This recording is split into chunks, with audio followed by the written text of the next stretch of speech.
One thing that makes passenger trains so great is that, unlike an airport, you can put a train station right in the heart of your city where you can serve the most people the most conveniently. There are lots of global examples of cities that do this really well, and I'll talk about some of those to set the context, but then we're going to count down the North American cities that do this the best. This is going to be a top 16 list with a lot of bonus material, and we're going to be covering a whole lot of different cities coming up next. This is CityNerd, weekly content on cities and transportation. Viewer-suggested topics always welcome, and I have been asked for variations on this topic a whole bunch of times. Because as we start to see Amtrak network expansion and service improvements, and big announcements in Mexico and Canada, well, actually, I don't know what Canada is doing. But it does really raise the question, which of our cities is set up for success when it comes to density around passenger rail stations? More to the point though, this gives me a chance to share a web tool that I've just been dying to use in a video. It's population around a point, which does exactly what you think it does. You click a location anywhere on Earth and it gives you the population within X radius. The whole thing is the creation of a total data wonk, and I mean that in the most affectionate possible way, by the name of Tom Forth. Obviously, I'll put a link to the website down in the description so you can see how it pulls all the data it uses. And more importantly, so you can play with it because the website is super fun. And here's what I'm doing. I'm dropping a centroid right on the primary intercity passenger rail station for every metro area over 500,000 in North America. And I'm grabbing the population for the area inside a 3-kilometer radius. Sorry, Americans, it looks like we're going with metric today.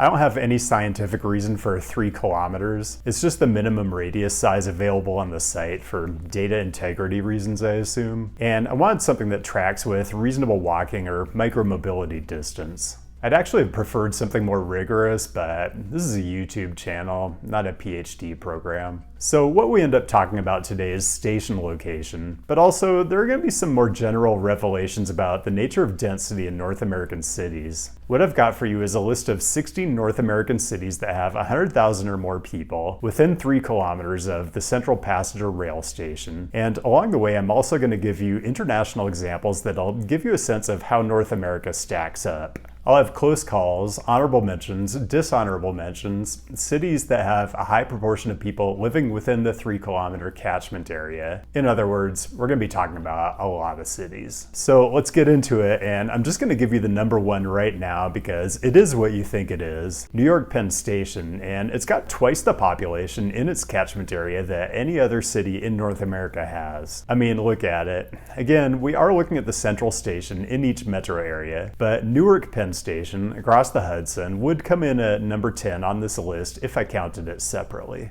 So that kind of gives you the bookends on this list. It's 100,000 to 500,000. How does New York compare to other high-profile world cities? I don't know if it's surprising that New York has more density around its central station than London or Tokyo. It's certainly got more than several major European cities have around theirs, but this will give you some context for how the rest of the North American cities on this list measure up. What was interesting to me when I was researching is the European cities that actually have more density around their stations. I was like, oh yeah, these are also the cities that I enjoy visiting the most. Probably not a coincidence. Higher density of people just correlates to more street life and interesting stuff. So Paris Nord, Madrid Atocha, Valencia Nord, and Brussels Central. I knew there was a reason I enjoyed Brussels so much. And the most density I found around a European train station, Barcelona Sants, which I didn't expect for whatever reason, but Barcelona is sneaky like that.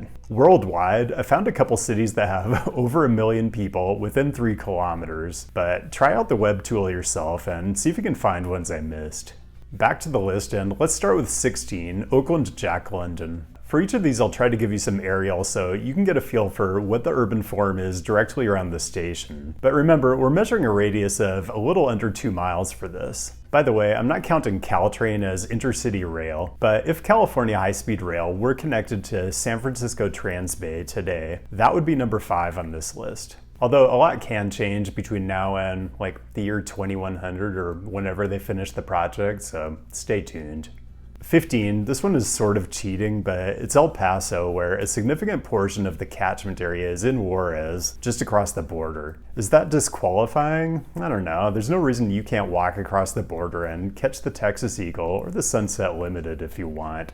14, Seattle King Street. Interesting catchment area, lots of industrial to the south, lots of water to the west, but you do pick up the densest parts of the city. The interplay between coastal density and land that's underwater is gonna be a theme here.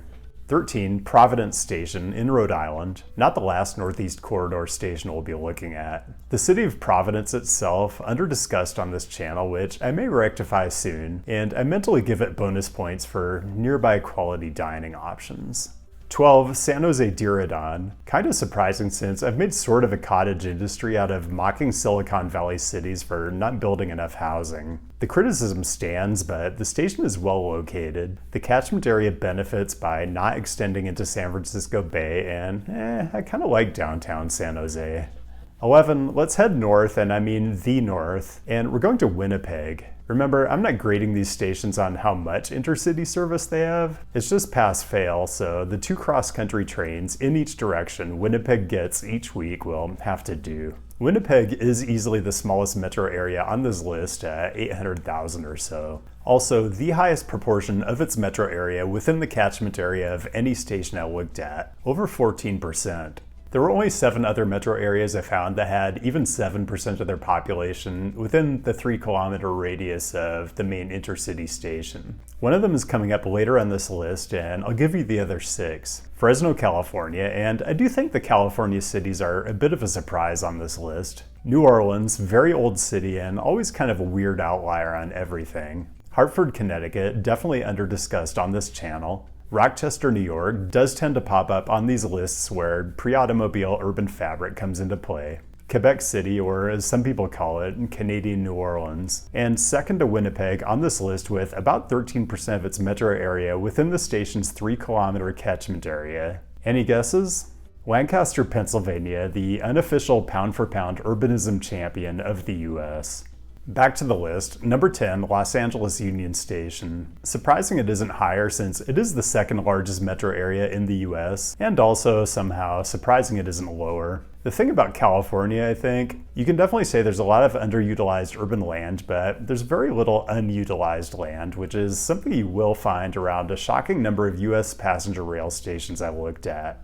9, Baltimore Penn Station. I think stations that are located near the centers of our older eastern cities where the fabric predates the advent of the automobile are what I expected to pop up when I started working on this. Penn Station, also built before the advent of the automobile, but that didn't stop engineering geniuses from putting a car sewer right up against it and cutting it off from downtown.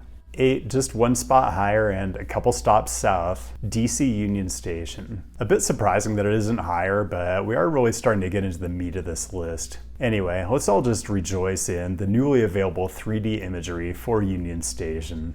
7, Montreal Central, not a surprising inclusion, right in the heart of downtown Montreal. The inner neighborhoods are dense with the multifamily housing that's characteristic to the city. No bonus points for transit connectivity, but if I made that video, I think Montreal would probably rate pretty well.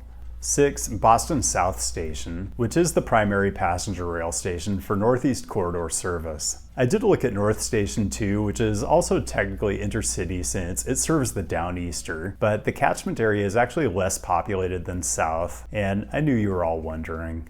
Okay, in a minute, I'm gonna get to the top 5, well, 2 through 5, I guess. And I've got a multitude of honorables, dishonorables, and just like flat out weird stuff to talk about. This was just such an interesting journey. A brief reminder to engage the channel in all the usual ways if you're enjoying today's world tour. Connect on all the usual websites, and no, I do not have a TikTok. I downloaded it like 3 years ago and deleted it almost immediately because I could start to feel the brain matter oozing out of my ears after about 10 seconds of scrolling. Honorable mentions, these are close calls, stations with over 90,000 population in the catchment area, and I've got 3. Milwaukee, really interesting given that Rust Belt city representation on this list is so lacking. Here's a quick peek at a few Midwest cities that didn't come anywhere near making this list. Another honorable, Portland, Oregon, very close. Just need to build a few more towers in the Pearl District and maybe the inner east side, and we'll get there. Rochester and Quebec City, already mentioned. Austin, Texas. I didn't expect any Texas cities to show up here without extending the catchment area into Mexico. So this is a bit of a testament to how much housing Austin has been building in close-in areas. And the closest of close calls, Ottawa, where the station location isn't even that great, but Canada always performs well on these lists, and more to come on that. Dishonorables, stations with a combination of low density and bad station location. And I think Jacksonville, Florida has to be the poster child. Pretty terrible on all counts. Cities that used to have glorious train stations and now have Amshacks. Houston, Texas, although I have to say, Houston does have that sneaky medium density, and their shack out away from downtown actually isn't that bad a performer, and it's actually stronger than the old Union Station downtown, which is now part of the facade of the home ballpark of the team that shall not be named. Detroit, we can run a quick comparison between the current Amshack and the glorious old Michigan Central, and yeah, that's a downgrade. Phoenix does not have intercity service, but even if it did, defunct Union Station would not be a super strong performer. And I've got a lot to say about Phoenix, and you're gonna get all of that next week. The intercity service runs out of Maricopa, a small city outside the metro area, 25 miles south, and the population inside 3 kilometers isn't even that much different from Phoenix. Just wild stuff. And the true dishonorables, major cities that today have no intercity passenger rail service, but just for right now, I'll imagine we live in a better world where these stations are still in operation. And this next part is both honorable and dishonorable. I did look at Mexico for this video, and while there has been a lot of chatter recently about building out a network from Mexico City west to Guadalajara and north through Monterrey, that's all still in the planning stages. The intercity service from Toluca to Observatorio Station in the south of Mexico City is close to complete, but not there yet. Here's what the numbers look like for those 2 locations, and here's what it looks like at Buena Vista, possible terminus for future northern intercity lines and current terminus for the Tren Suburbano. A little surprisingly, it still falls short of Penn Station. There actually is now legit intercity rail in Mexico. The Tren Maya, which connects Cancun, Merida, and several smaller cities on the Yucatan Peninsula, opened in December 2023, but the station locations are pretty miserable when it comes to proximity to anything. Back to the list, 5, Chicago Union Station. A little surprising it isn't higher given how vertical the surrounding area is. A little disadvantaged by having part of the catchment area under Lake Michigan, but lots of cities on this list have this issue, if you can even call it an issue, including New York and others we haven't even talked about yet. Well, number 4 actually doesn't have this issue, Philadelphia 30th Street Station. Perennial undervalued city, and I'll just stop talking Philly up right now so the locals don't get upset. Number 3 is wild, but really not that shocking when you look at it. Vancouver Pacific Central Station. Just incredible to me that like 25% more people live within 3 kilometers of Pacific Central than live within the catchment area of Chicago Union Station. They both have a lot of nearby land underwater. Chicago's taller, but Vancouver has just so much dense housing in toward the city center. All the other cities we're talking about in the top 8 or so are metro areas of like 5 million and up, and Vancouver is like 2.5 million. It's a North American city that's just built different.